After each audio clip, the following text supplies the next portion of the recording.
성경 말씀 마가복음 1장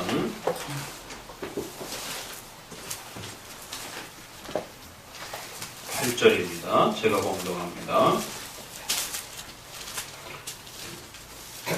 마가복음 1장 8절.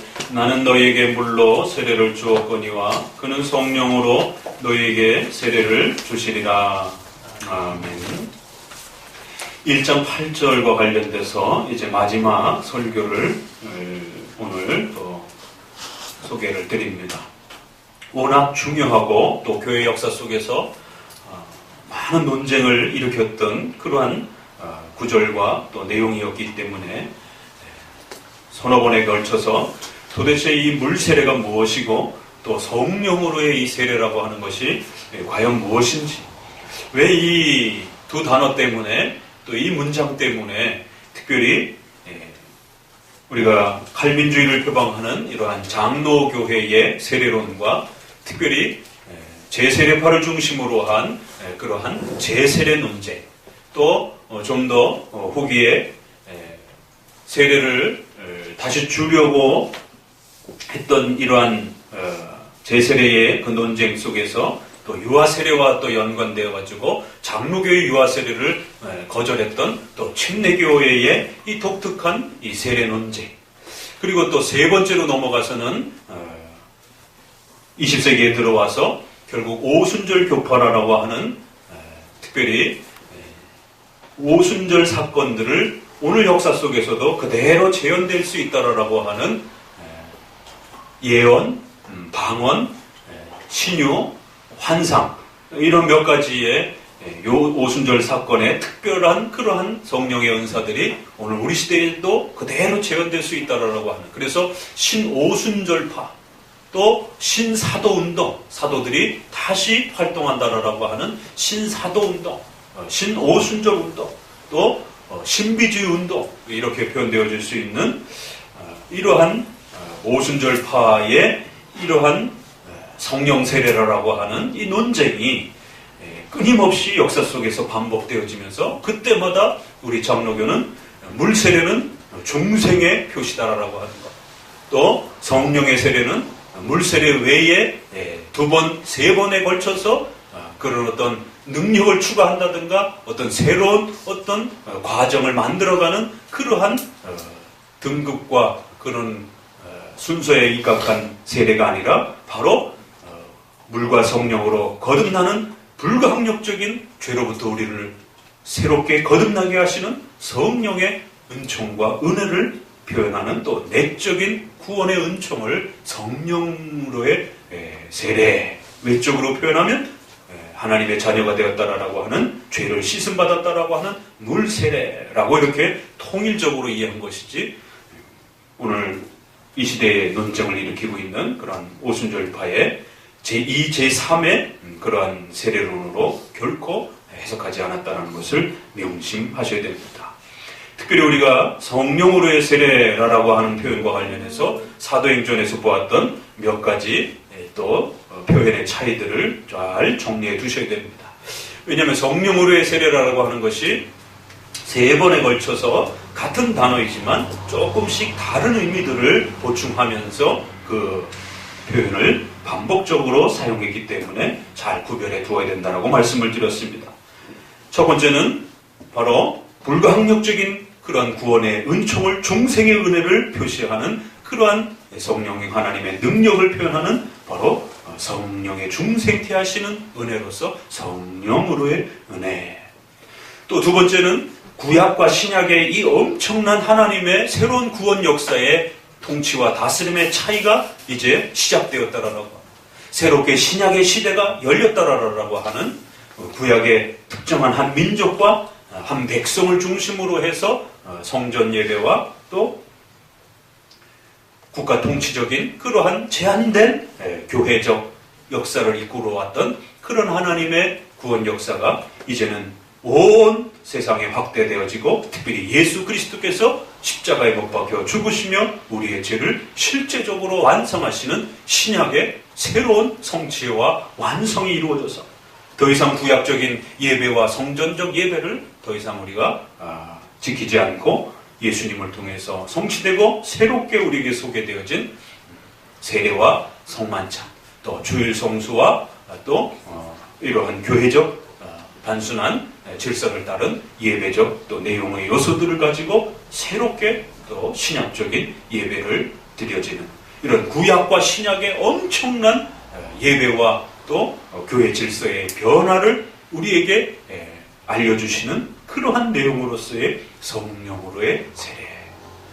구약도 성령 하나님께서 계셨지만 신약에 이처럼 어마어마한 하나님의 구원 역사가 성취되어지고 전 세계적으로 하나님의 복음이 펼쳐져가는 신약적 교회와 신약적 예배가 새롭게 성령 하나님의 강력하신 은혜를 통해서 이루어졌다라고 하는 또 변화를 우리에게 나타내주는 뜻으로 성령으로의 세례.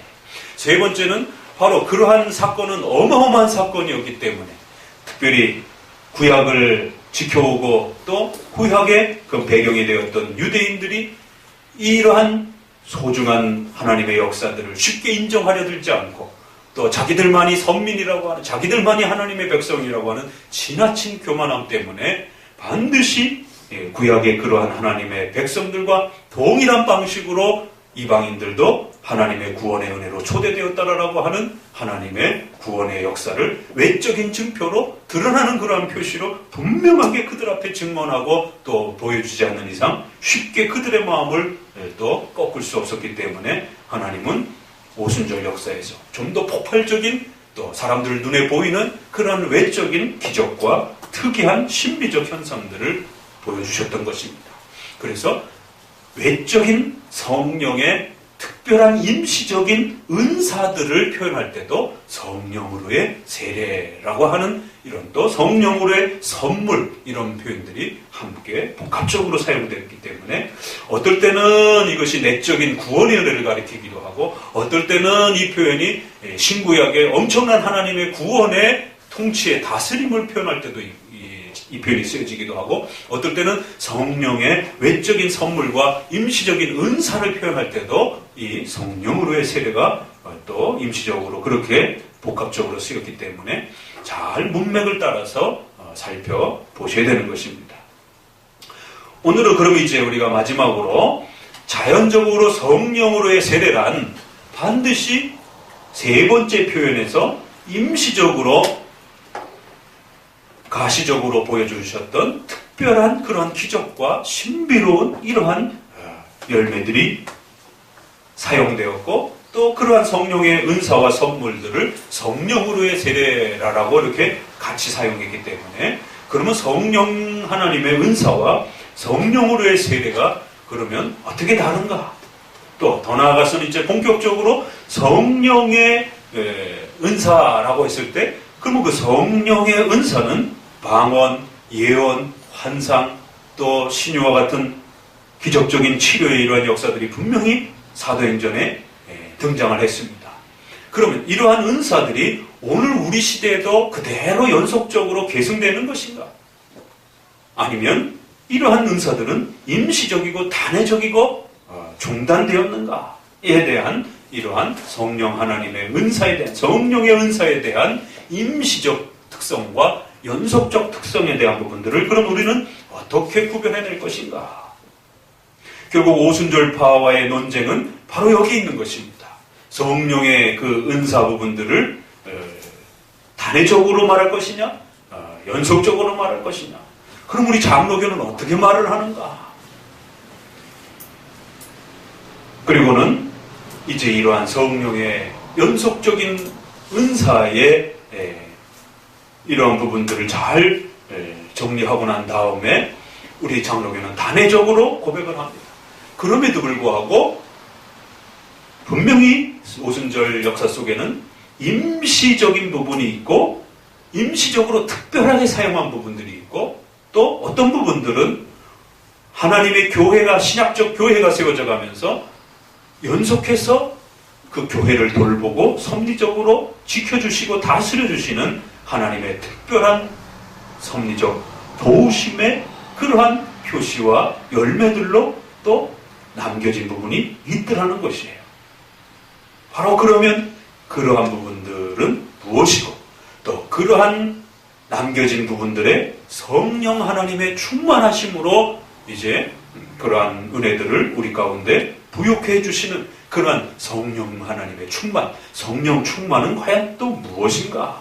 이렇게 한번 정리하면서 성령으로의 세례 부분을 이번 처음에 꼭 잘 정리하셔서 오순절파와의 이러한 심각한 논쟁들을 또 우리가 분명하게 구별할 줄 아셔야 되는 것입니다. 종교개혁 당시에는 성만찬 때문에 루터파와 칼빈파가 엄청난 그 논쟁의 시간들을 보냈다라면 지금은 20세기에는 이 성령 세례에 대한 이 문제를 가지고 장로교와 오순절파의 이 해석에 대한 논쟁이 끊임없고 더 나아가서는 또 우리 장로교 안에서도 방언이 있을 수 있느냐 아니면 없느냐라고 하는 이러한 또 세부 논쟁으로 들어가면서 아주 깊은 또 논쟁들이 있습니다.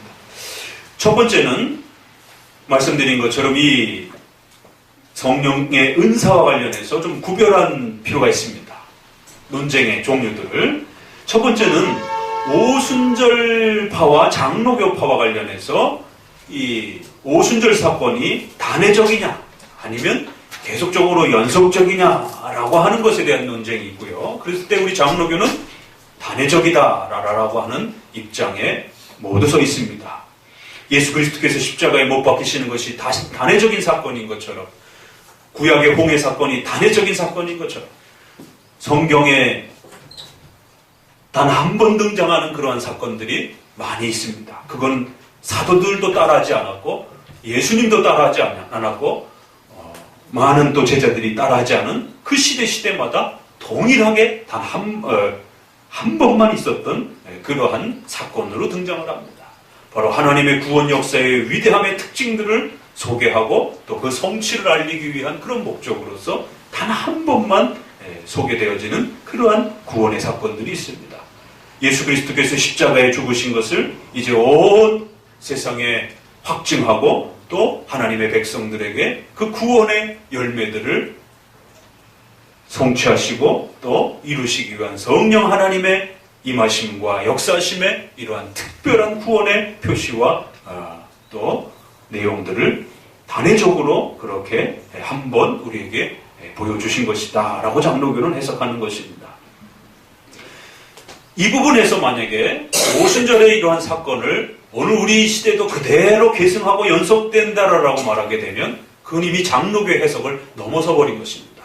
그래서 단회적이냐 연속적이냐라고 하는 부분을 먼저 잘 정리해 놓으셔야 되고, 두 번째로는 장로교 안에 그러면 단회적인 것은 우리가 인정한다.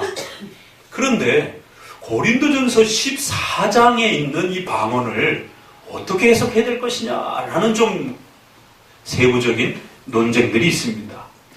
물론 사도행전에서 있는 이런 특별한 그런 기적과 역사들은 중단된 게 맞지만, 그런데 왜 고린도전서 14장에서 이 방언의 문제를 다시 언급하면서 마치 이 사도행전 2장의 방언과 고린도서에 있는 방언이 구별된 것처럼 말하는 이 문제를 어떻게 해결할 것이냐라고 했을 때, 장로교 안에 그러니까 첫 번째 논쟁은 선이 분명합니다. 이다 아니다로 논쟁을 하는 것이에요. 장로교에 속해 있다라고 하면서 오순절의 이러한 특별 사건들이 오늘날에도 그대로 재현된다라고 말하게 되면 그건 장로교 입장을 넘어선 것이기 되기 때문에 항상 조심하셔야 됩니다. 그러나 두 번째 논쟁인 그 여러 은사들 중에 고린도서에서 말하는 이 방언의 이러한 특징들을 사도행전과 동일한 것이기 때문에 중단된 것으로 볼 것인가, 아니면 고린도에 있는 방언은 조금 개별적인 그러한 독특한 신비적인 그러한 소리로서 성도 개인이 기도 속에서 표현할 수 있는 그런 어떤 독특한 기도의 어떤 내용인 것인가, 이 부분에서 해석이 조금 나눠지게 됩니다.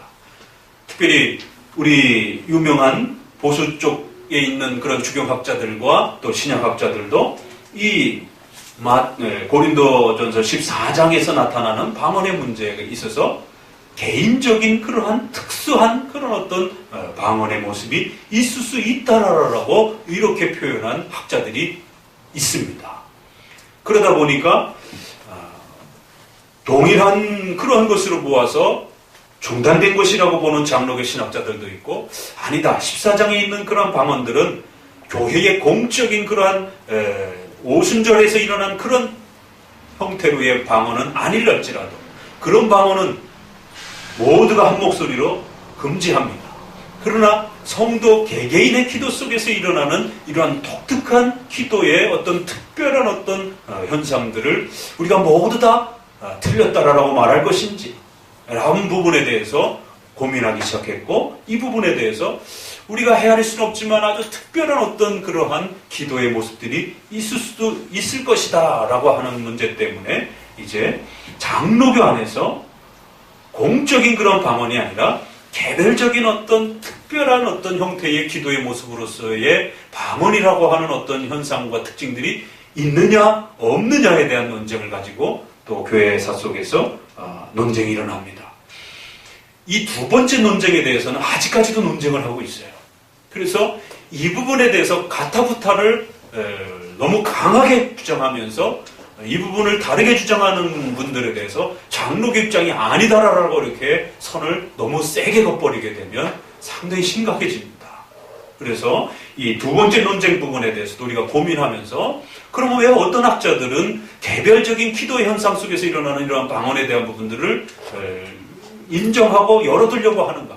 또 어떤 분들은 또 그거조차도 우리가 쉽게 열 수는 없다라고 이렇게 말하는지에 대해서, 그리고 또 이 부분에 대해서 아직까지도 어떤 일정한 합의가 장로교 안에 명확하게 이렇게 선이 만들어져 있지 않기 때문에 적어도 교단적으로 또 당회적으로 그 부분을 일치해서 적어도 우리 교회에서는, 적어도 우리 노회와 총회에서는 개별적인 기도 정도는 허락하겠습니다. 아니면 그것조차도 우리는 위험하기 때문에 금지하겠습니다 라고 결정한다라면 또 거기에 맞춰서 따라가야 할 또 그러한 선택적 판단이 있습니다. 최근에 또 교계에서 이 문제를 가지고 아주 심도있게 또 논쟁을 하고 있는데, 장로교 안에서 서로 논쟁을 하다 보니까 한쪽에서 한쪽을 공격하면서 우리 학자들 가운데 분명히 개별적인 그 성도의 기도 속에 특수한 어떤 형태로 방언이 있을 수 있다라고 말하는 학자들이 이렇게 있는데 왜 당신은 방언의 어떤 개별적 그런 기도 속에 없다라고 말하느냐? 그걸 마치 있는 것처럼 말하는 것이 마치 장로교적인 어떤 신앙이 아닌 것처럼, 장로교적인 성령론이 아닌 것처럼 그렇게 비판하느냐라고 하면서 한쪽에서는 있을 수 있다라고 논쟁을 합니다. 또 한쪽에서는 그런 개별적인 그런 기도들은 조차도 금지된 것이다라고 엄히 경계해야 된다라고, 그건 잘못된 것이다라고 또 이렇게 공격적으로 비판을 하게 되는 것입니다. 그러다 보니까 이제 있을 수 있다라고 말하는 분들은 박윤선 목사님을 기본으로 해서 또 여러 영미계통의 신학자들을 언급해내기도 하고, 또 거기에는 카이퍼까지 들어가 있습니다. 우리가 이렇게 예상치 못했던 그런 학자들이 개별적인 그 방언의 그러한 그 현상들에 대한 부분들을 어떻게 할 것이냐라고 했을 때 조금 문을 이렇게 열어주려고 했던 그런 고민들이 있었던 학자들이 예상외로 유명한 학자들 중에 계셨고, 또 그것조차 막아야 된다라고 했을 때에 워필드라든가 리차드 개핀이라든가 또 이런 분들이 계셨고, 그런 이제 입장에서 그럼 칼빈은 어떤 입장이었는가라고 하고 또 웨스민스터는 어떤 입장이냐라고 했을 때 이 두 번째 논쟁에 있어서는 상당히 어려움이 있습니다. 이쪽에서는 칼빈이 우리 편이다라고 얘기하고 또 저쪽에서는 또 칼빈이 우리 편이라고 하는데, 실제로 기독교 강요를 읽어보게 되면 분명히 그런 방언의 현상들은 중단되었다라고 이렇게 엄히 경고하면서도 말을 합니다. 그런데 또 기독교 강요와 또 주석이라든가 이런 한편에서는 그런 어떤 특수한 어떤 현상이 있을 수 있는 것처럼 칼빈이 이렇게 표현을 이렇게 조금 흘립니다. 왜 칼빈이 그렇게 부드럽게 표현을 했을까에 대한 고민들이 있는 것입니다. 그래서 이것을 어떻게 해석을 해야 될 것인가? 이쪽 표현으로 봐서는 분명히 금지된 것처럼 표현되었지만 이쪽 표현으로 봐서는 조금 그것이 열려져 있는 것처럼 그렇게 표현이 해석되어질 수도 있다라는 것입니다. 이 부분과 관련해서 제가 예전에 칼빈의 은사론과 관련해서 우리가 어떻게 해석해야 될 것이냐라고 하는 그러한 논문을 쓴 적이 있었는데, 저는 좀 더 중지 쪽으로 이렇게 논문을 썼는데, 어떤 분이 그 동일한 그 자료와 내용을 가지고 칼빈은 은사론을 열었다라고 이렇게 해석을, 그 논문을 썼더라고요. 같은 기독교 강요와 주석을 추적해가면서 칼빈은 도대체 어떤 입장이냐라고 하는 이제 그러한 서로의 또 논쟁이기도 합니다. 결국 제3자가 판단해 보면서 각자 글들을 살펴보셔야 될 것입니다. 자, 고린도전서 그러면 14장으로 들어가 봅니다. 자, 이러한 첫 번째 논쟁과 두 번째 논쟁을 잘 고민하시면서 그러면 실제적으로 성령의 은사에 대한 부분들을 어떻게 표현해가고 설명해 갔는가에 대해서 함께 성경 말씀을 보면서 살펴봅니다. 고린도전서 12장 4절부터 한번 같이 읽어보도록 합니다. 고린도전서 12장 4절입니다. 한 목소리로 읽습니다. 은사는 여러 가지나 성령은 같고 직임은 여러 가지나 주는 같으며 또 역사는 여러 가지나 모든 것을 모든 사람 가운데서 역사하시는 하나님은 같으니 각 사람에게 성령의 나타남을 주심은 유익하게 하시니 어떤 이에게는 성령으로 말미암아 지혜의 말씀을, 어떤 이에게는 같은 성령을 따라 지식의 말씀을, 다른 이에게는 같은 성령으로 믿음을, 어떤 이에게는 다른 성령으로 도우시는 자를, 어떤 이에게는 능력을 행함을, 어떤 이에게는 예언함을, 어떤 이에게는 영들 분별함을, 어떤 이에게는 각종 방언함을, 어떤 이에게는 통역함을 주시나니 이 모든 일은 같은 한 성령이 행하사 그 뜻대로 각 사람에게 나눠 주시느니라. 대표적인 이제 성령의 은사라고 했을 때 그 은사장이라고 하는 대표적인 표현이 세 번에 걸쳐서 소개가 되는데 고린도전서, 로마서, 에베소서 소개됩니다. 특별히 이제 우리의 가장 이제 이 논쟁점이 되고 있는 이 고린도전서 12장, 13장, 14장의 방언 이야기가 나옵니다.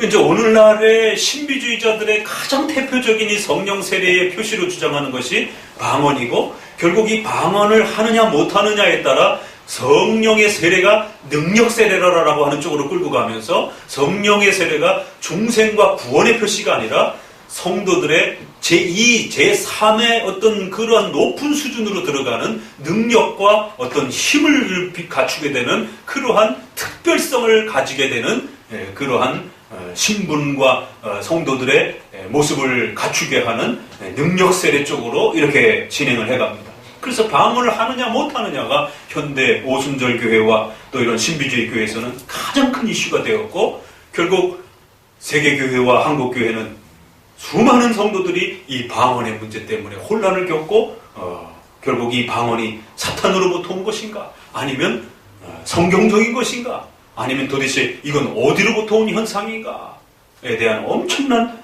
신앙 논쟁이 붙었고, 결국 여기에 대한 해석에 대한 혼란이 가중되었던 것입니다. 이것은 단순하게 어느 한 목회자가, 신학자가 이렇다 저렇다 말할 수 있는 문제가 아니라 2000년 교회사를 봐야 되고, 또 종교개혁으로부터 칼빈으로부터 웨스민스터 이르기까지 우리의 중요한 장로교적인 그런 역사적 자료와 그 내용들을 객관적으로 살피면서 또 후대의 바빙크나 벌콥이나 박형령, 조성만 박사님과 관련된 이러한 훌륭한 또 조직신학자들의 입장들을 잘 고려해가면서 전체 역사를 들여다보고 이 문제를 어떻게 우리 장로교 입장에서는 설명하고 해석해왔는지에 대해서 객관적으로 말해줘야 되는 아주 예민한 문제입니다. 아주 뜨거운 감자고 아주 예민한 논쟁이고, 그래서 첫 번째 논쟁에 있어서는 우리가 모두가 일사불란하게 함께 뜻을 모으고 움직이지만, 두 번째 논쟁에 있어서 지나치게 파고 들어가고 너무 깊이 서로에 대해서 비난하게 되면, 자칫 잘못하면 사실 다 같은, 더 이상 우리는 사도행전의 2장과 같은 그런 사도적 계시와 사도적 표시인 엄청난 그런 신비적인 그러한 현상들은 없다.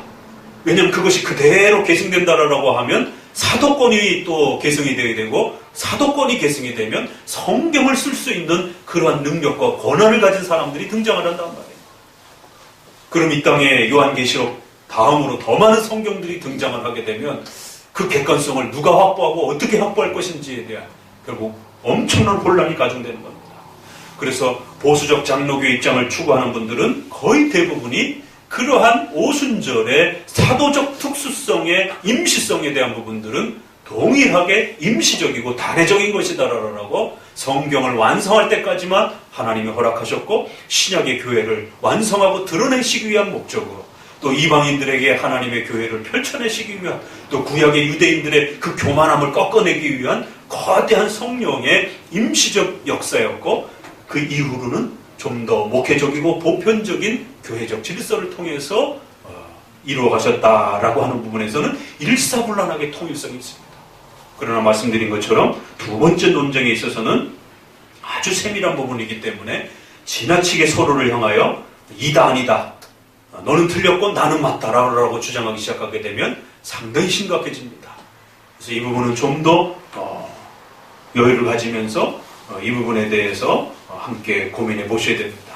자, 고린도전서 12장의 첫 번째 은사장에는 어떻게 시작이 되느냐면, 여러 가지 은사를 통하여 이제 하나님께서 그의 교회를 확대하셨고 또 그의 교회를 풍성케 하셨다라고 하면서 특별히 예언, 방언, 이런 영분별하는 또 방언을 통역하는 이 문제에 대해서는 유독 고린도 교회만 소개가 됩니다. 그러니까 우리가 먼저 고민하셔야 되는 것은 사도행전에 나와 있던 그 성령 하나님의 임시적 은사들이 어떨 때는 그 임시적 은사조차도 허용되지 않고 쓰여지지 않았던 때가 있다는 것을 우리는 보았습니다. 특별히 유대와 사마리아와 땅끝까지 이르러 라는 그 사도행전 1장의 말씀을 따라 사마리아에 한 번 일어났고, 그 다음에 고넬료를 대표하는 그런 유대 지방의 그러한 모습으로 한 번 나타났고, 그 다음에 소아시아를 중심으로 해서 유럽으로 넘어가는 이제 이스라엘 백성 땅에서 보게 되면 저 멀리 땅끝에 해당이 될 수 있는 그러한 에베소 지역에서의 특별성을 가지고 세 번에 걸쳐서 이러한 임시적 은사에 방언하고 예언하고 신비한 현상들이 나타난 것을 보게 됩니다. 그것도 그렇게 딱 세 번. 그래서 사도행전 1장 말씀과 이렇게 일부러 맞춘 것처럼 그렇게 표현이 되었고, 오히려 루디아라든가 또 다른 훌륭한 성도들과의 삶 속에서는 그냥 물 세례만 이렇게 받는 모습들을 보게 됩니다. 그러니까 사도행전에조차도 이 임시적 특별한 그런 기적들은 산발적으로 일어났고, 그것이 법칙처럼 모든 물 세례를 받은 다음에 일어나는 것도 아니고 또 물 세례를 나중에 받기도 하고, 그러니까 아주 자유롭게 또 산발적으로 그렇게 일어난 것이지, 이것이 공식적으로 교회에 임한 다음에 똑같이 모든 성도가 모든 지역에 동일한 방식으로 일어난 것이 아닌 것을 보게 됩니다. 그럼 이미 벌써 사도행전조차에서도 이것은 모든 성도가 동일하게 경험하는 그러한 특별한 은사가 아니라는 것을 우리가 먼저 정리하셔야 됩니다. 그런데 왜 고린도 교회에서 다시 이 방언 문제를 언급하고 있는가? 다른 그 은사를 표현하는 로마서라든가 에베소서의 말씀에서는 전혀 이 부분에 대한 언급이 없습니다. 또 서신서의 수많은 그러한 내용들 속에 방언에 대한 문제가 언급되지 않습니다. 유독 고린도 교회에서만이 이 방언 문제가 언급이 되었고, 이 방언에 대한 심각성에 대해서 경고 형태로, 주의 형태로 이렇게 소개가 됩니다. 왜 그런가 하면 고린도 교회와 특별히 데살로니가라고 하는 이제 이러한 그 성경은 아주 바울의 초기에 기록이 됩니다. 그러다 보니까 사도행전과 아주 맞닿아 이렇게 있기도 하고, 후기 서신서로 갈수록 점점 더 교회적 질서 안에 잘 자리가 잡혀가면서 이러한 특별한 임시적인 은사들은 거의 언급이 없고, 이제 일반적인 목회적인 돌봄과 관련된 그러한 은혜들이 소개가 되어집니다. 자, 고린도 교회는 사도행전 시대에 연결된 교회였기 때문에 그 연장선에서 볼 수 있는 것입니다. 우리가 에베소 19장에 보게 되면 아볼로가 그 고린도 지역을 중심으로 해서 역시 또 그러한 복음을 전하고, 바울도 그 고린도 데살로니가를 지나가면서 사도행전의 이러한 그 역사들이 역시 그 시절에는 존재하고 그 사도들이 살아있던 시대입니다. 그리고 오순절 역사의 그 현상이 3번에 걸쳐서 그렇게 일어난 것처럼 그 지역에 산발적으로 일어나고 있었던 시대예요. 그렇기 때문에 고린도서에서도 얼마든지 오순절에 그러한 특별한 은사들이, 임시적 은사들이 아직은 사도들이 살아있던 시대이기 때문에 등장할 수 있는 것입니다. 그런데 이 방언의 문제는 그렇게 중요한 문제가 아니었기 때문에 다른 교회들에 대해서는 아예 싹 없애버린 겁니다. 언급조차 하지 않은 것이. 이거보다 더 중요한 교회적 질서를 이야기하고, 특별히 고린도 교회는 이 은사의 문제를 지나치게 남용하고 또 성도들이 이러한 부분에 너무 지나치게 빠져 있어서 이걸 바로 잡아주면서 훈계하는 목적으로 방언 이야기가 좀 더 많이 나옵니다. 자, 그런 관점에서 이제 이 방언을 보게 되면 이것은 사도행전의 그 역사 속의 연장선상에서 이렇게 보셔야 되고, 이 고린도서를 읽으면서 오늘 우리 시대로 그대로 끌어오면서 바로 다이렉트로 읽어서는 안 된다는 것입니다. 고린도에서 말씀이 있기 때문에 오늘 우리도 해야 된다. 이거는 성경을 해석하고 있는 방식에 있어서 아주 유치원 같은 접근인 것입니다. 왜냐하면 구약 성경에 있다고 해서 오늘 우리가 따라해서는 안 되는 일들이 많이 있지 않습니까? 그것이 신약으로 넘어오면서 구약과 신약의 차이가 발생이 된 것이, 또 신약에 있다고 해서 그걸 우리가 바로 그대로 적용해서 되는 것이 있고 안 되는 것이 있습니다. 안 되는 것들은 사도들이 아직 살아계시던 시대에 사도들이 편지하고 그 사도들의 편지를 직접 전해서 받고 읽던 시대였습니다. 만약에 무엇이 문제가 되었으면 고린도서처럼 내가 가가지고 다시 그것을 조정하겠다라고 말씀하고 계시는 것입니다. 사도들이 있었던 시절에 그 명령을 듣는 것과 이제 사도 모두가 돌아가시고 성경이 완성되어서 더 이상 그런 사도적 권면과 또 조정을 받을 수 없는 우리 시대에는 비록 사도행전과 또 서신서에 특별한 표현들이 있다 할지라도 그거를 성경에 있다고 해가지고 무조건 따라해서는 큰일 나는 것입니다. 성경에는 우리가 마가복음 16장에 있는 것처럼 거기에도 특별한 은사들이 소개가 됩니다. 독을 마셔도 죽지 않고 또 사도 바울이 뱀을 집어도 죽지 않는 이러한 특별한 현상들이 나타납니다. 분명히 성경에 있지만 그걸 우리가 함부로 따라했다가는 큰일 나는 것입니다. 믿음을 시험한다라고 그러면서 독을 마실 수는 없는 것이. 그러니까 분명히 성경에 있는 그런 특별한 역사예요. 그러나 따라할 수 없는. 그러니까 방언의 문제도 역시 마찬가지입니다. 방언의 이런 독특한 어떤 표현과 현상이 성경에 있지만 이것을 대놓고 그냥 그대로 다이렉트로 따라하기에는 상당히 무리수가 있다는 것이죠. 자, 그러면 아나니아와 삽비라가 사도행전에 어떻게 죽었습니까? 헌금의 문제 때문에 베드로 앞에 왔다가 왜 하나님을 속이느냐라고 하면서 즉석에서 들켰고 결국 즉석에서 두 사람이 죽어나갔습니다. 부부가. 만약에 사도행전의 역사가 오늘 우리 시대에 계승된다라고 하면 어떤 일이 벌어지냐면 지금 오순절파에서는 방언의 문제만 가지고 문제를 삼으니까 별 문제가 없는 것 같지만 그건 방언만의 문제가 아니라는 것이에요. 특별히 고린도서에도 방언뿐만 아니라 예언도 나오고 있습니다. 그럼 이 예언은 어떻게 할 것인가? 그럼 오늘날 예언도 존재하는가 그러면? 이제 우리 안의 논쟁도 문제예요. 장로교 안에서 그러면 고린도서의 방언은 특별한 그런 개인적 기도로서는 열어둬야 되지 않겠느냐라는 고민이 있을 수 있어요. 또 우리의 선조들이 그렇게 해석한 분들도 있습니다. 그러나 또 이 부분을 그럼 그렇게 받아야 될 것인가? 아니면 다른 좀 더 많은 선조들이 이 부분에 대해서 역시 예언이나 방언이나 통변도 중단된 것으로 봐야 된다라고 했을 때 저는 좀 개인적으로는 중단된 것으로 보아야 하는 것이 옳지 않겠는가라고 좀 이렇게 선에 서 있긴 합니다. 그러나 이것을 조금 여르는 분들에 대해서 지나치게 또 비판하기에는 좀 우리가 조심해야 된다는 것이죠.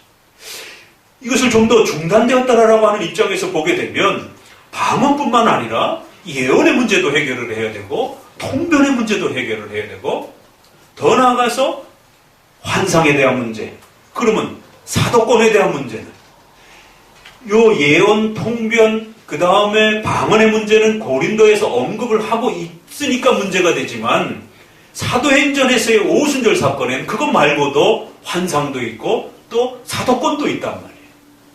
선지자도 있고. 그러면 그것이 오늘날 우리 시대에 있을 수 있는가? 그러면 오순절 파적으로는 우리가 중단하지만 없다라고 말하지만 그러면 유독 방언만 있을 수 있다라고 말할 수 있는가? 여러 은사들 중에 그 방언만 꼬집어 와서 방언만 개별적으로 있을 수 있다라고 말을 해야 되는 것인가?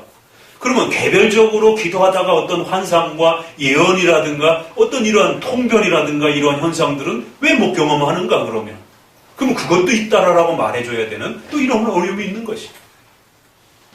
그런데 이제 이것을 조금이라도 개인 기도에서는 있을 수 있다라고 말하고 하시는 분들은 분명히 고린도에서 그 주경학적으로 이것은 특별한 비밀스러운 말이라고 하는 이 부분이 사도행전에서는 좀 더 외국어처럼 쓰였던, 그래서 복음이 모든 백성들에게 알아들을 수 있도록 전혀 외국말을 배우지 않은 사람들이 외국말을 한꺼번에 하기 시작했고 그 소리로 복음을 알아들은 것이에요. 그러나 고린도서에서 있는 이러한 주경학적인 표현들은 조금 더 비밀스러운 표현이지 않겠는가 라고 하면서 예언도 폐하지 말고 방언도 폐하지 말라라고 하는 이 부분에 대한 좀 더 부담감을 느끼는 것이에요. 그러나 그렇게 되면 그러면 예언도 폐하지 말라라는 부분도 같이 그러면 결국 연결이 되면서 그럼 만약에 개인 기도를 하면서 예언적인 어떤 경험들을 경험했을 때 그걸 어떻게 객관적으로 확인할 것인가? 그러면 더 나아가서는 방언과 예언과 더 나아가서 통변은, 그러면 통변은 어떤 형태인가 그러면? 지금은 방언이 워낙 이슈가 되어 있지만 통변도 문제예요. 그러면 통변은 누가 하는가 그러면? 더 나아가서 연결돼서 선지자와 또 사도들과 또 이러한 현상들도 그러면 있을 수 있다라고 주장하는 사람들에 대해서, 그러니까 오순절처럼은 일어나지 않는다 할지라도 아주 개인적으로 개별적으로 개인적 그러한 신앙생활 속에서 일어날 수 있지 않겠는가라고 말하는 분들에 대해서 그럼 어떻게 될 것인가? 그러니까 요만큼 열리게 되면 나머지 뒷부분에 대해서도 열려지게 되는 이 문제를 어떻게 해결될 것인가? 근데 문제는 또 있습니다. 요만큼에 대한 문제를 닫아버리면 어떤 문제가 발생이 되느냐면 저 개인적으로도 아주 신비한 그러한 그 중고등학교 때 그건 어떻게 표현할 수 없는 아주 신비로운 그런 그 꿈을 꿨습니다. 그건 정말 하나님이 저에게 주신 아주 독특한 신비로운 꿈이에요. 여러분 각자 속에도 삶 속에서 신앙생활을 하다가 병 중에 또 삶 중에 아주 그 특별한 어떤 그런 경험들을 하게 됩니다. 어떤 분은 꿈을 통해서 그런 경험을 하기도 하고 어떤 분은 비몽사몽 중에 그런 어떤 아픔 속에서 질병을 앓으면서 그런 특별한 어떤 신비한 경험을 하기도 하고, 그러니까 정말 어떻게 이성적으로 표현할 수 없는 그런 아주 특별한 경험들을 우리 신자들은 하게 됩니다. 또 우리가 선교지에 나가서 보게 되면 의료 혜택이라든가 이런 부분들이 없을 때 정말 이렇게 기도해서 쉽게 고침을 받는 이러한 특별한 어떤 그런 일들이 선교 현장에서 예사롭지 않게 발생이 된단 말이에요. 그러면 이런 부분들을 사탄의 활동이다라고 말을 해야 되는 것인가? 이 고민이 있는 것입니다. 그렇기 때문에 아주 개인적 부분에서 하나님의 그런 특별한 어떤 현상으로서의 그런 부분들을 우리가 무조건 막는 부분들에 대해서는 좀 더 고민해야 된다라고 하는 목소리가 있는 것이에요. 자, 여기에 이제 우리가 조심해야 될 것이 있습니다. 한쪽은 기적이나 신비한 기독교의 이런 환상과 현상에 대한 부분들이 아주 없다라고 아주 일거에 잘라버리는 것이. 이건 어디겠어요? 이건 소위 말해서 자유주의입니다. 이상의 그런 이 땅의 그런 초자연적인 현상이라는 건 없다라고 아예 잘라버리는 겁니다. 하나님의 초월적인 어떤 간섭과 그러한 개입은 역사는 없다. 오늘 우리가 제네바 교리문답에서도 보았던 것처럼 이건 소위 자유주의와 이성주의와 이러한 철학주의와 과학주의를 표방하는 이러한 과학적으로 검증되지 않는 그런 사건들은 절대로 증명되지 않는 것들은 있을 수 없다. 그런데 한쪽에서는 이 땅에서 일어나는 신비로운 사건들은 다 하나님의 역사다. 이제 소위 신비주의적인 그런 운동들이죠. 그럼 우리 장로교는 어떻게 해야 될 것이냐? 분명히 우리의 삶 속에서는 저도 2번이나 죽을 병에 걸렸다가 병을 치료할 수 없는, 현대의학으로 치료할 수 없는 그러한 절망 속에 있다가 기도함으로 치료를 받고, 또 개인적으로 어려서 예수님도 잘 모르던 시절에 교회도 나가는 둥 마는 둥 하던 그런 시절에 아주 신비한 그런 꿈을 통해서 교회로 이렇게 나아가는 이런 발걸음을 하게 되는 그런 독특한 경험들을 합니다. 이런 거는 개인 간증으로 할 수는 없습니다. 왜냐하면 성도들이 들으면서 나도 저런 경험을 해보고 싶다라고 하는 잘못한 또 오해들이 현상이 들어가기 때문에 이건 개개인이 가는 어떤 독특한 그런 하나님의 구원의 역사 속에, 인간의 죄를 끊어내는 역사 속에 특별한 경험들을 죽음에서 치료를 통하여 일어나기도 하고, 또 새로운 경험들을 하기도 하고, 또 그냥 목사님의 말씀을 듣다가 회개하면서 교회로 들어오기도 하고, 다양한 경험과 방식으로 교회 안으로 들어옵니다. 그럴 때 우리 장로교가 이런 모든 부분들을 사탄으로부터 온 것이다라고 말하진 않는다라는 것입니다. 분명히 하나님의 초월적 역사가 있고 하나님의 특별한 간섭이 있고, 그래서 우리가 작정과 섭리 속에서도 통치라고 하는 하나님의 직접적인 개입이 있어요. 섭리 역사 속에 분명히 열어둡니다. 그래서 우연적인 그런 하나님의 강력한, 그래서 우리가 그걸 기적이라고 말을 하는 겁니다. 그럼 이 기적이라고 말하는 것이 지금 우리가 논쟁하고 있는 성령의 은사라고 하는 이것과는 도대체 어떤 차이가 있는 것인가? 이 부분만 잘 해결하시면 돼요. 그러니까 우리 장로교는 분명히 오순절적인 그러한 방식으로 계승된다는 것에 대해서는 분명히 엄중히 선을 긋고 없다라고 얘기를 합니다. 그러나 우리의 현장 속에서 일어나는 하나님의 특별한 돌보심 속에서 일어나는 그런 기적과 하나님의 특별한 간섭의 역사가 있을 수 있다라는 것에는 어느 정도 또 선을 이렇게 열어놓는 것이, 바로 그 부분의 오해함 때문에 방언의 이 문제도 있느냐 없느냐로 또 그렇게 연결이 되는 것입니다. 그래서 우리는 좀 더 고민해야 되는 것은 이처럼 사도행전에서 있었던 역사들이 아나니아 삽비라가 사도의 그 특별한 은사에 의해서 거짓말을 했을 때 즉석에서 죽어나가는 것도 그렇고, 이건 오늘 우리 시대에 그대로 계승될 수가 없어요. 만약에 목사님이 어떤 특별한 능력을 가지고 계셔가지고 성도가 어떤 거짓말을 했을 때 당신 그건 거짓말이야 라고 만약에 선언하면 즉석에서도 죽는다고 생각하면 얼마나 무서운 일입니까? 그 외에도 사도행전에는 특수한 그러한 말씀드렸던 것처럼 선지자도 있었고, 그럼 이 선지자들이 예언하고 이런 현상들이 벌어진다라면 그것은 곧바로 어디랑 연결이 되냐면 성경을 하나님의 말씀으로 열심히 공부해서 듣는 것과 이 예언과 방언의 통변을 통해서 뭔가 하나님의 뜻을 이렇게 분별해서 듣는다라고 생각하면 성경을 공부하고 설교를 듣기보다는 결국 오순절파처럼 우리의 삶 속에 뭔가 하나님의 뜻을 구할 때에 그런 예언과 선지 활동들을 통해서 하나님의 뜻을 구하려고 하게 되는 이쪽으로 꼭 나아가게 된다는 것입니다. 그렇기 때문에 이 문제를 쉽게 생각할 문제가 아니라 방언뿐만 아니라 고린도서에는 방언뿐만 아니라 예언도 있고 통변도 있고, 더 나아가서는 사도권, 선지자라고 하는 특수사역, 또 더 나아가서는 예언이라도가 하는 또 이런 부분들, 또 아나니아 삽비라처럼 강력한 그 무서운 그런 징계권들, 또 그 외에 일어났던 사도행전의 여러 가지 기적들을 한꺼번에 우리가 생각해야지, 방언 문제만 있느냐 없느냐로 이렇게 접근하기에는 방언이 너무 이렇게 방언만 이렇게 열어주려고 하는 개별적 기도 속에서 열어주려고 하는 것에는 분명히 한계가 있다는 것을 말씀드리면서, 전체적으로 생각하면서 이런 부분들이 중단된 것으로 해석하고, 다만 그러면 우리 현장 속에서 일어나는 이런 특별한 기적과 이런 현상들은 무엇이냐라고 했을 때 여기에 대해서는 섭리적으로 하나님이 그 교회를 돌보시는 은혜의 역사로서 우리가 설명하면 충분히 해결이 된다는 것입니다. 왜냐하면 치료와 질병으로부터의 역사는 구약에도 있었고 신약에서도 있었고 오늘날에도 있을 수 있는 것입니다. 다만 신약의 오순절처럼 특별한 한 개인이 그 모든 역사를 독점하면서 이렇게 행하는 방식으로는 중단됐다는 것이죠. 그러니까 굳이 그것을 교회 현장에서 일어나는 특별한 그런 경험들, 또 그러한 개별적인 그런 특수한 그러한 치료의 경험이라든가 이러한 신비로운 어떤 이러한 그 경험들을 오순절에 꼭 맞춰가지고 이렇게 그 현상이 있느냐 없느냐로 볼 게 아니라 신구약 전체를 통해서 얼마든지 하나님은 기적적으로 그 성도들의 삶에 개입하실 수 있는 겁니다.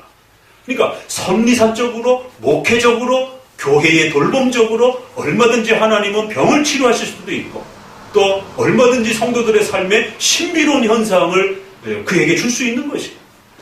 그래서 강력하게 그의 죄를 꺾어내서 교회로 돌아오도록, 또 어떨 때는 정치 지도자가 무서운 전쟁과 백성들 전체를 죽일 수 있는 어떤 그런 위험한 일들을 행하게 될 때에 다니엘에 있는 그러한 그 느부갓네살 왕이라든가 또 페르시아의 왕들이라든가 이런 것처럼 그들의 삶 속에 강력한 어떤 신비로운 역사가 일어나서 두려움을 갖게 하고 그 전쟁과 잘못된 판단을 결정하지 못하도록 강하게 막으실 수 있는 겁니다. 왜? 누가 설교자도 전도자도 가지도 못하고 주변에 기독교인도 없고 이러다 보면은 그 누가 그의 악한 결정을 막겠습니까? 그럴 때는 하나님이 강력하게 그의 꿈속에라든가 어떤 특별한 어떤 환상과 어떤 형태들을 통해서 그 악한 결정들을 막아내시고 또 그가 급작스럽게 급사를 할 수도 있는 것이고 얼마든지 그런 역사들이 있을 수 있는 것입니다. 그러나 아나니아와 삽비라와 같은 그런 방식으로 목회자가 어떤 특정한 대상을 향해서 너 거짓말했지 어느 시간에 그러니까 너 이제 죽어야 돼 이렇게 말할 수는 없다는 것입니다.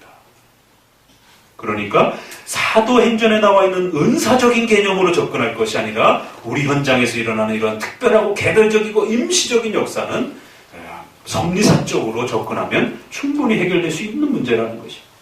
자, 고린도서에서는 이처럼 고린도가 가지고 있었던 이 혼란함 때문에 사도행전과 연결해서 그렇게 방언의 문제를 고린도교에서만 언급을 했던 것이고 또 그 외에 다양한 은사들이 복합적으로 소개가 되어집니다. 그래서 이 여러 은사들 속에는 우리가 보게 되면 사도행전에 겹쳐져 있던 임시적 특별 은사들이 있을 수 있고 또 여기에는 오늘날 우리들에게도 그대로 연결되어지는 그러한 목회적이고 섭리적인 그런 은사들도 또 복합적으로 겹쳐 있는 것을 보게 됩니다. 그러다 보니까 어려운 거예요. 그럼 여기에 어떤 게 특별하고 임시적인 사도적 은사이고 어떠한 것들이 오늘날 목회 현장에 교회 현장 속에서 일어나는 섭리적인 하나님의 은혜 속에서 돌보시는 그러한 계속적인 목회적 은사인가? 뭐 용어를 우리가 굳이 나눈다라면 사도적 은사와 목회적 은사를 이렇게 좀 나눈다라면 그러면 어떤 건 어떤 거고 어떤 건 어떤 것이냐라고 했을 때 그게 쉬운 게 아닌 것입니다. 그래서 성경 전체와 또 우리의 교리와 또 웨스민스터라고 하는 이런 다각도적인 여러 기준들을 가지고 복합적으로 하나씩 하나씩 잘 헤아리셔야 되는 것입니다. 12장에서는 이제 이렇게 시작하고 난 다음에 어디로 보시느냐 하면 28절을 읽어보도록 합니다. 28절에 이제 결론을 내립니다. 하나님이 교회 중에 몇을 세우셨으니 첫째는 사도요, 둘째는 선지자요, 셋째는 교사요, 그 다음은 능력이요, 그 다음은 병 고치는 은사와 서로 돕는 것과 다스리는 것과 각종 방언을 하는 것이라. 다 사도겠느냐? 다 선지자겠느냐? 다 교사겠느냐? 다 능력을 하는 자겠느냐? 다 병 고치는 은사를 가진 자겠느냐? 다 방언을 말하는 자겠느냐? 다 통역하는 자겠느냐? 분명히 하나님의 은사를 통해서 사도적인 특별한 그러한 역할들이 있었고 목사와 교사라고 하는 좀 더 신약 이후의 교회 속에서 영속적으로 이렇게 존재하는 그런 목회적 은사가 있는 것을 보게 됩니다. 여기 사도요, 선지자요. 그런데 이제 여러분 오늘 그 기독교 강요에 이제 그 글을 한번 보세요. 이 문제 때문에 이제 칼빈이 해석하기가 어렵다라는 것입니다. 우리는 이제 교회 조직에서 어떤 것은 임시적이며 어떤 것은 항존적으로 제정되었는가를 생각하겠다. 전도자와 사도를 한 덩어리로 뭉친다면 우리는 상응하는 두 쌍을 볼 수 있다. 현대의 교사들은 고대의 선지자에게 그리고 목사는 사도에게 해당한다. 이러면서 임시직과 또 그러한 목회직이 있을 수 있다라고 말을 합니다. 그런데 요 장 앞부분의 4장에 뭐라고 얘기를 하느냐면요. 루터를 향하여 우리에게 주신 사도다 이렇게 얘기해요.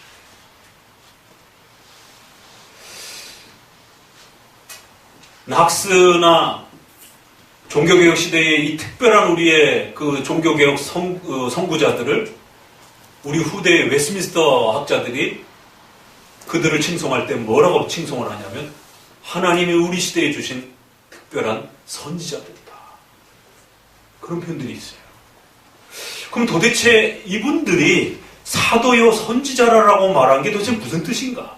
그러니까 이제 이 표현을 잘못 읽으면 오늘날 신사도, 사도가 다시 있고 선지자 학교를 만들어가지고 선지자들을 세워놓고 예언하고 이러는 것입니다. 봐라, 성경 고린도서도 그렇고 또 칼빈도 그렇고 또 종교개혁 역사 속에 그런 인물들도 루터를 사도라고 하지 않았느냐.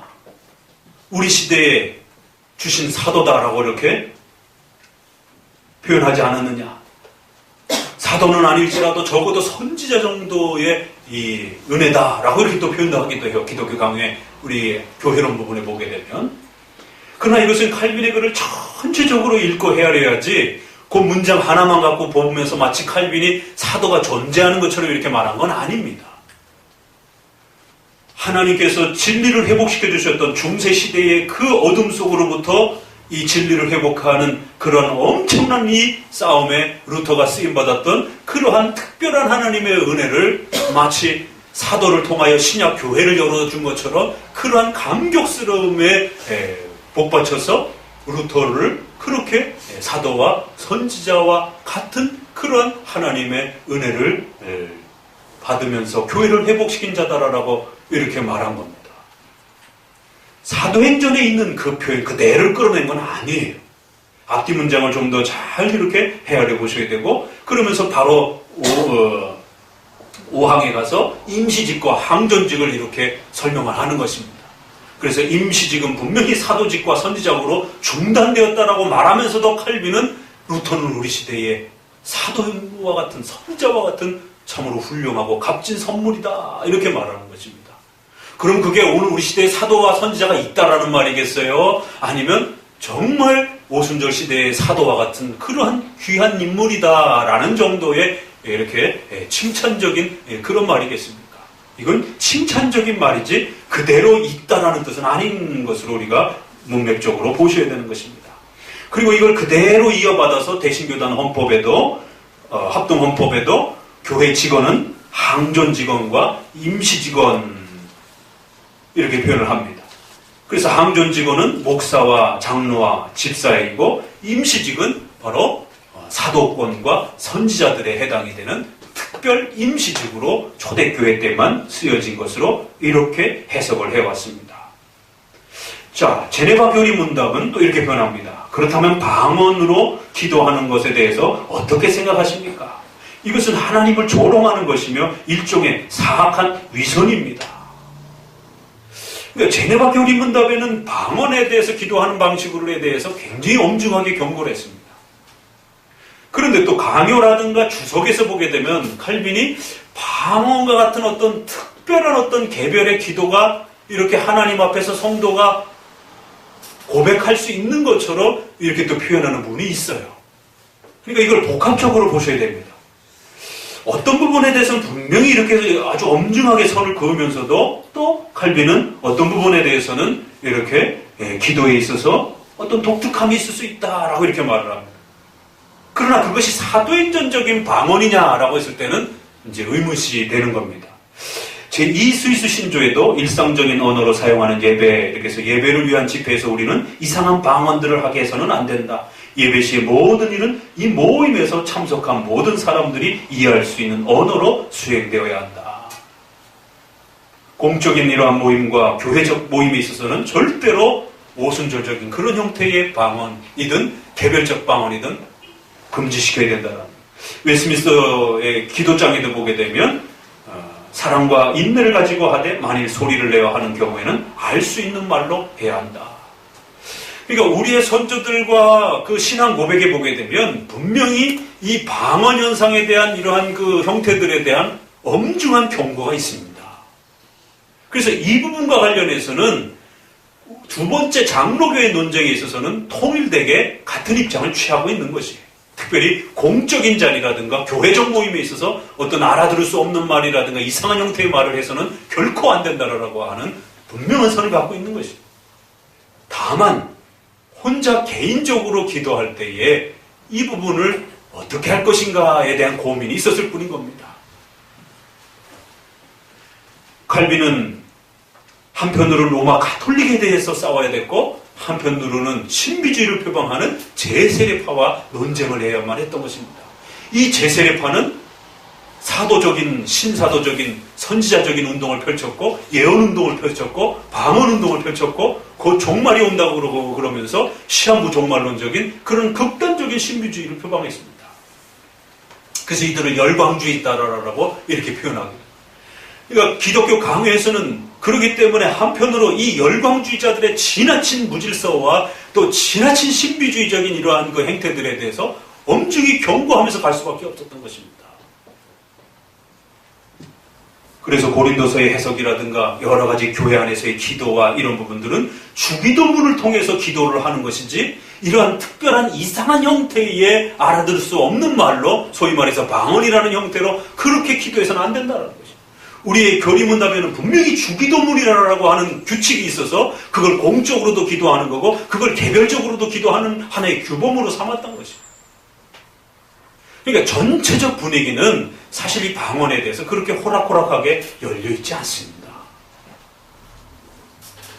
다만 그럼 도대체 우리 선조들이 칼빈이 또 선조들이 조직신학자들이 이런 어떤 특별한 개별 기도 현상 속에서 나타나는 그런 어떤 기도의 이상한 그런 그 어떤 모습은 도대체 무엇인가? 라고 했을 때 그것은 오늘 우리 시대에 소위 말해서 오순절교회에서 일어나는 그런 형태의 방언은 아닌 것입니다. 여기에 좀 오류가 있는 것입니다. 우리 선조들이 말했던 박윤선 목사님이 조금 그 부분에 대해서 언급했던 것은 성도가 하나님 앞에 기도할 때에 처음엔 알아들을 수 있는 말로 혼자 기도하지만 질병과 또 절체절명의 그 고통 속에 있을 때 자기도 모르는 그런 어떤 신음소리와 자기도 모르는 그러한 고통소리들이 마치 구약의 한나가 기도할 때 중얼중얼 하긴 하는데 뭔 소리인지를 못 알아듣는 것이 그런 어떤 현상이 일어날 수 있다는 거예요. 여러분의 삶 속에 아주 절박한 위기에 처했을 때 말조차도 제대로 나오지 않으면서 마치 하나님 앞에 신음하듯이 끙끙대듯이 하나님 앞에 어떤 그러한 절박한 고백으로서 고백되어질 때 그때는 말을 하지 않고도 기도할 수도 있는 것이고 신음하면서 기도할 수도 있는 것이고 그 신음소리가 어떤 그 특별한 어떤 음의 분절 현상을 통해 가지고 이렇게 또 나타날 수도 있는 것이고 이것을 오순절에 맞춰서 고린도전서에 굳이 맞출 것이 아니라 아까 말한 것처럼 하나님의 기적과 어떤 특별한 돌보심의 그러한 섭리의 역사가 얼마든지 우리 시대에도 산발적으로 있는 것입니다. 그걸 너무 오순절에 맞출 필요는 없다는 것입니다. 그래서 장로교회는 적어도 그런 목회적인 돌봄과 역사감이 있을 수는 있다는 것입니다. 그것은 오순절처럼 일어나는 건 아니라 신약 전반의 또 전 역사 속에서 하나님의 섭리적인 돌보심과 인도하심으로 나타나는 것이다라는 거죠. 그러니까 여기에 고린도서에 이처럼 여러 가지 은사들을 이야기하면서 우리가 잘 헤아리면서 임시적인 것이 있고 또 목회적인 것이 있을 수 있다는 것을 이렇게 잘 구별해 내 가셔야 되는 것입니다. 결국에는 그러면 통역은 어떻게 할 것인가? 그러니까 하나씩 따져 들어가게 되면 답하기가 너무 어려운 것이에요. 그러면 통역은 누가 하고 어떤 방식으로 하는지에 대한 아무런 장로교회에서 여기에 대한 언급이 없는 것입니다. 자, 우리 성경 한 구절을 더 보도록 합니다. 로마서 12장 6절을 보도록 합니다. 로마서 12장 6절.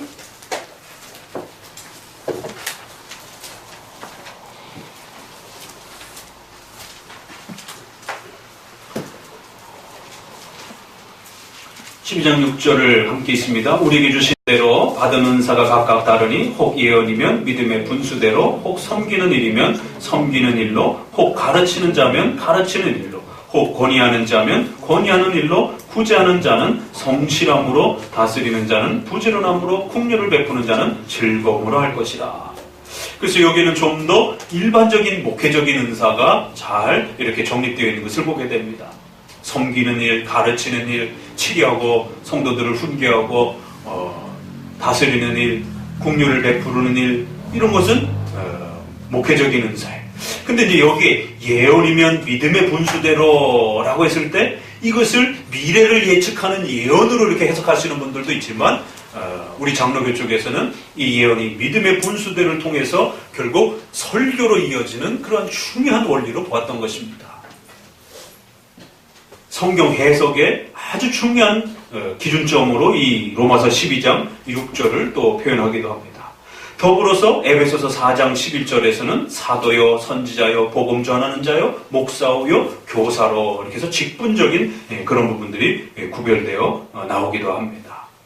자, 이처럼 은사에 대한 부분은 분명히 임시적인 은사가 있고 영속적인 은사가 있을 수 있다라는 것.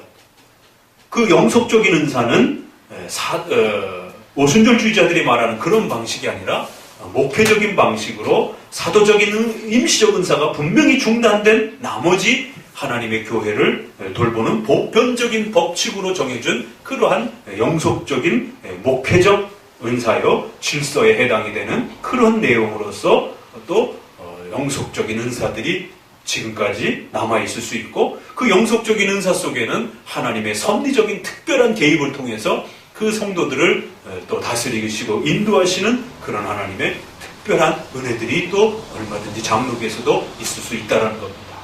그러니까 이 은사 중단론을 우리가 이렇게 사도행전을 이야기할 때 많은 분들이 오해하는 게 장로교인들은 기적 중단론처럼 이렇게 또 이걸 오해하기도 합니다. 그러니까 우리 장로교인들이 기적이 없다라고 말하는 게 아닙니다. 사도행전에서 말하는 그런 사도적 특별 임시적 은사가 중단되었다라는 말이지 목회적인 은사와 또 하나님의 특별한 기적적인 돌보심과 역사하심은 얼마든지 섭리 안에 또 보존, 협력, 통치라고 하는 이러한 세 가지 방식을 통한 하나님의 다스림의 역사는 얼마든지 또 우리는 존중하고 있는 것이에요. 그래서 성령의 은사라고 했을 때는 그것이 성령의 세례로서 또 이렇게 겹쳐서 표현되어지면서 그 은사가 표현될 때 우리는 적어도 사도적 은사와 목회적 은사를 잘 구별해내고 특별히 고린도전서에서 말하는 12장, 13장, 14장에서 나오는 그 방언은 끊임없이 13장과 14장에서도 장로교 안에서 논쟁하는 분들이 그 표현 하나를 헬라어의 그 특수한 표현들을 가지고 중단된 적인 형태로 예언도 폐하고 방언도 폐하고 할 때 그 폐함을 좀 더 폐함적으로 강조하는 분들도 있고 그러나 또 그 폐함이 먼 종말론적인 그러한 관점에서의 폐함이지 그걸 교회사적인 어떤 폐함으로 말하기엔 좀 무리가 있다라고 하면서 아주 세밀한 그 논쟁들이 여지껏 지금까지도 진행되고 있습니다. 그리고는 14장에 들어가서도 이제 예언을 사모하고 방언을 금지하지 말라라고 했을 때는 그것은 좀 더 사도행전 시대적 그러한 사도의 명령이지 보편적인 명령이 아닌 것으로 또 이렇게 정리해서 또 이렇게 이끌어가기도 합니다. 이런 여러 가지 은사의 형태의 부분들을 잘 고민하시면서 우리 장로교 입장은 우리 장로교로서의 또 그러한 분명한 입장을 가지고 있다는 걸 기억하셔야 됩니다. 자, 그러면 마지막으로 이 성령 충만이란 바로 이 보편적이고 목회적인 은사를 기준으로 해서 바로 이 은사를 교회를 세우고 그 성도를 세워가는 역사 속에서 계속적으로 성령 하나님의 충만케 하심이 있다라고 말하는 것입니다. 그래서 성령 충만은 지속적으로 계속된다라는 것이에요. 사도행전의 오순절적인 그러한 임시적이고 사도적인 은사는 중단되었지만 목회적인 영속적인 은사에 남아있는 이러한 은사 속에 성령 하나님이 은혜를 베풀어 주시는 이러한 특별하고 지속적인 성령의 충만함은 계속될 수 있다라고 말하는 것입니다. 사도행전을 우리가 이제 들여다보게 되면 역시 사도행전의 수많은 그 사건과 내용들 속에 성령으로의 세례와 성령 충만이 같이 겹쳐져 있습니다. 그래서 오순절파의 논쟁 속에서 헷갈리는 거예요. 저쪽 사람들이. 왜냐하면 어떤 데서는 그 성령의 충만이 성령의 세례로 대신 쓰여집니다. 사도행전 2장의 유명한 그 오순절 사건도 성령의 세례라고 말하지 않고 오히려 성령이 충만하여 이렇게 표현되어 있기도 하고, 사도 바울이 구원받아서 고침을 받을 때 거기에도 성령의 세례로가 아니라 성령이 충만하여 그리고 눈을 떴다 이렇게 표현을 하기도 합니다. 그러니까 어떤 경우에는 성령으로의 세례가 쓰여져야 될 그 문장에 성령의 충만함으로라는 단어가 쓰여져서 그냥 성령으로의 세례와 성령의 충만이 같이 복합적으로 일어나는 것이에요. 그럴 수밖에 없는 것이 성령의 세례만 일어나는 게 아니라 성령의 충만도 같이 복합적으로 그 은혜 속에서 일어나기 때문에 은사가 일어나면서 충만함이 같이 일어나는 거예요. 은사 따로 충만함 따로 일어나는 게 아니라 사도행전에는 그 모든 것이 성령으로의 세례와 성령의 은사와 성령의 충만함이 그 시대는 한꺼번에 일어났기 때문에 그런 것입니다.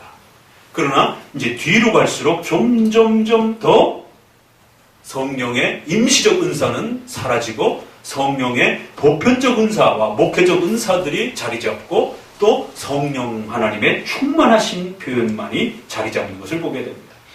마지막으로 에베소서 5장을 같이 읽습니다. 성령 하나님의 충만함과 관련해서 에베소서 5장이 이제 우리에게 결론적으로 이렇게 표현을 하게 됩니다.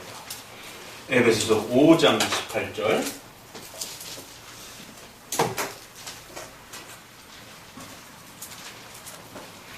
함께 읽도록 합니다. 5장 18절. 술을 취하지 말라. 이는 방탕한 것이니 오직 성령의 충만함을 받으라.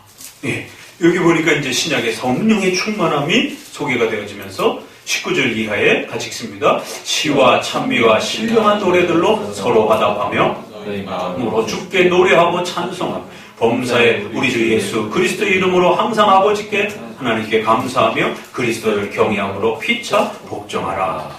그러면서 예배와 관련한 교회 질서 속에 또 이 이후에는 남녀의 질서, 또 아버지와 부모의 또 종업원과 상사의 질서에 대한 윤리와 관련된 삶 속에서 인격적인 삶의 변화를 위하여 성령의 충만함이 역사한다라고 하는 예배와 삶 속에 성령 하나님이 어떻게 충만하게 역사하는지를 쭉 풀어갑니다.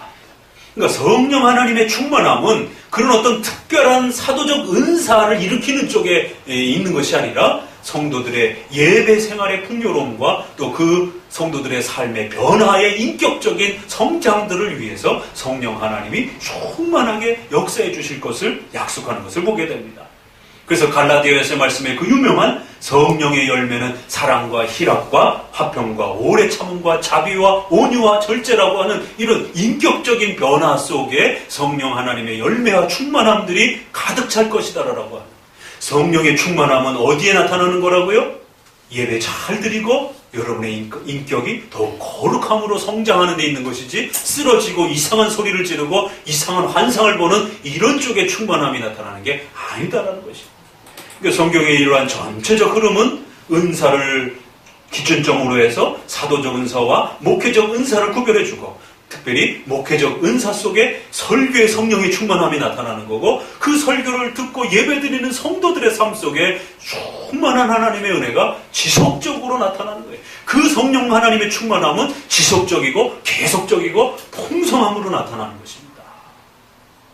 그래서 우리가 연속적이다, 충만하게 나타난다라고 말할 때는 사도적인 그 특별 은사에 대해서 말하는 게 아니라 바로 목회적이고 성도들의 개인적 구원과 예배적 삶에 대한 그 영속적인 하나님의 예배적 질서와 인격적 삶 속에 하나님의 은혜의 충만함을 표현할 때는 그렇게 충만합니다. 가득합니다. 성령 하나님이 충만하게 역사합니다. 라고 말할 수 있는 것이지 오순절파처럼 그렇게 지나치게 특이한 현상에 마치 제2의 제3의 성령 세례가 있는 것처럼 또 어떤 은사가 연속적으로 계속되고 있는 것처럼 그런 특별한 은사 속에 성령의 충만함이 더 있는 것처럼 그래서 그걸 경험하지 못한 성도들은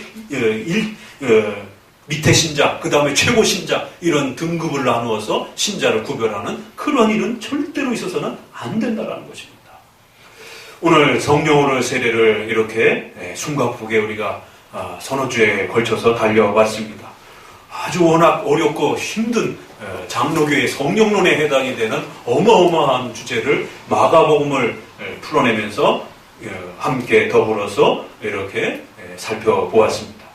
오늘 우리 시대에도 이처럼 오순절파와의 심각한 논쟁들이 있습니다. 이 부분에 대해서는 우리가 분명히 단회성을 주장하셔야 되는 것이고, 다만 우리 장로교 안에서 이 목회적인 그런 은사의 특별성에 대한 그 부분들을 해석해내는데 고린도전서를 조금 더 세밀하게 해석하면서 장로교 안에 있는 이 논쟁은 조금 더 여유를 가지고 살피시면서 우리가 이 부분을 대처하게 되면 좀 더 우리가 폭넓게 잘 또 대처할 수 있을 것입니다.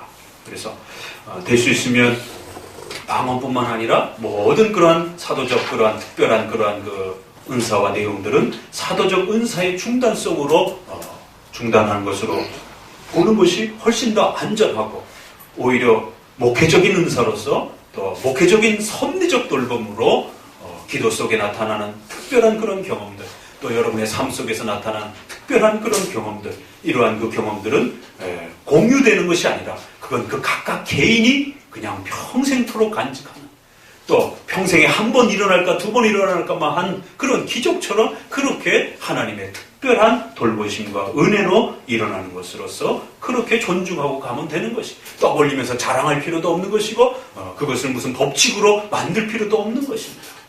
오히려 우리는 그런 하나님의 특별한 은혜를 감사하면서 성경으로 돌아와 오직 성경을 통해서 하나님의 말씀을 깨닫고 사랑하고 그 말씀을 실천하는 데 힘을 기울이는 것이 우리 장로교의 가장 근본된 원리요 원칙임을 마음에 잘 또 간직하시면서 성령 세례의 또 이러한 구원의 충만함과 은혜들을 또 많이 누리는 우리 성도들 되시기를 주의 말씀으로 권면을 드립니다. 기도합니다. 하나님께